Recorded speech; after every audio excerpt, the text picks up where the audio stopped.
What's up, kittens? I'm sitting here reflecting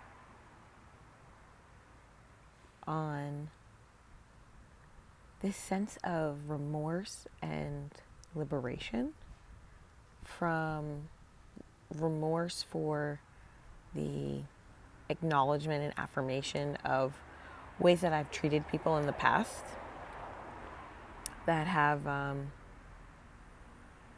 not always been kind, and really has been sharing the experience of being the aggressor for projecting using people as emotional receptacles. And then also, in other instances, allowing people to do that to me, that I allow them to use me, label me as their emotional receptacle. So there's like a lot of remorse and just like, okay, working through it, acceptance. And then there's the sense of liberation of, I can acknowledge that I've not always been kind. And there's this also kind of like fun part about the experience, in my opinion, that if anyone from past versions of me are to arrive in my 3D reality again, like even my cousin, even my brothers, my friends that I see regularly, that every day is, I know that I'm beginning again. And because I'm coming from a place of choosing to uplift and heal rather than protect and defend, I am able to bless people and say, may they feel love, may they feel prosperity, may they feel expansion, may they find peace. May all the things that they are their highest aligned frequency has, may they experience that. Because I know that I've done things that if someone now did that to me, I would be like, oh my gosh, like, no, that's not going to work. I probably wouldn't be so like up like this. I kind of was distracted by James. Anyways, the space and grace to allow people to receive me as a new being, a new mindset, a new version of who I have connected in past selves. And for me, and I think this is the fun part, because it's this sensation of like always having the opportunity to re-meet someone. And a lot of times, especially like what I've been hearing a lot energetically, there's like this negative covering of that spirits and people that come back they're there to tear people down. And that there's like this negativity around this experience of if one was to believe that energies are just in different bodysuits coming and engaging back and forth.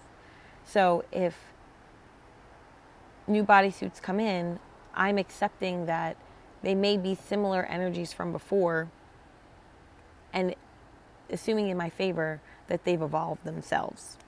Whew, that took a little bit to get out. However, that was what I wanted to say while I was processing. So space and grace for myself to talk it out. Space and grace to me, space and grace for them to show up and remain fully present in the fact that if I am putting out the energy of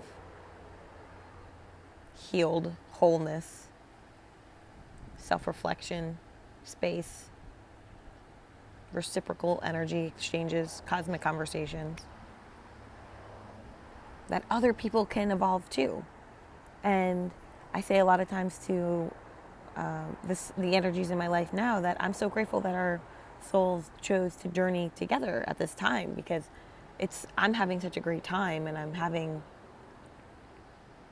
just like in a lot of bliss all the time. And it's really fun to see who's here around me, because there's times that there's so many people that I would have thought that at this internal maintaining of level of joy that I have, I thought that so many other people were also going to be here with me, and not in the sense of a measurement of quantity, more so a measurement of willingness to do work and to self-explore is the comparative measure that I'm thinking about of people not being on the same timeline anymore. And it's okay. They're just like separate. And it kind of like, that was imprinted on me probably like early, maybe like 23, 25. I have to ask my brother, because he took me to this black hole conference. I think we were at Columbia in New York City. And we listened to this guy, he did a lecture on these black holes, and the word super boom is coming to my mind, or super bloom. No, that's the flowers. I don't know. I'm actually curious now. I'm going to have to look this. I'm going to ask my brother regardless, if he remembers, and he probably does, because he has a very sharp memory like this. He had this graph of the X and Y axis, and the line was, there was like a line that was going up, and then there was lines that were like going all over, and the point of that was where people are in time, space, reality. So what's coming to my mind is like graph paper right now. No, more like a grid. Well, that is a graph paper. Graph paper, and it's a sense of this level of joy, this level of joy, this level of joy, this level of joy. And however long it takes somebody to figure it out in that particular level, it could be a day, a month, a year, 10 years, a lifetime. They keep hanging out in that level of joy until they realize, wait a minute, you're actually in a negative, you're in the fourth quadrant. Why are you negative X, negative Y? Like, we should be double positive. So, right? Yes. Yeah. We should be going exponentially up in the second quadrant. And I'm going to say that I normally don't want to talk about mathematics, because I get uncomfortable about whether or not it is the correct terminology. So I am going to allow myself to have a growth mindset, and I'm going to double check my facts, because I was thinking about the quadrants, and I think it is 1, 2, 3, 4. Nevertheless, the sense of the double negative, negative X, negative Y, I don't want to be down there. Anyways, I was talking about the how much time someone would be in joy. So if it takes them however long that quantity is, then it's like that's how they spend their time. And then until they are able to expand and maintain, because we want to have both retention and acquisition. Learn the skill, keep the skill, and then build upon that skill for the next skill. Because we're always moving in increments. And sometimes I've experienced quantum leaps where it's like learning new content, and it's like, oh my gosh, I have a natural ability to do this. Like, I can just do it. I'm going to wrap this up. I suddenly don't want to talk anymore. So circling back, it feels very liberating to be able to say,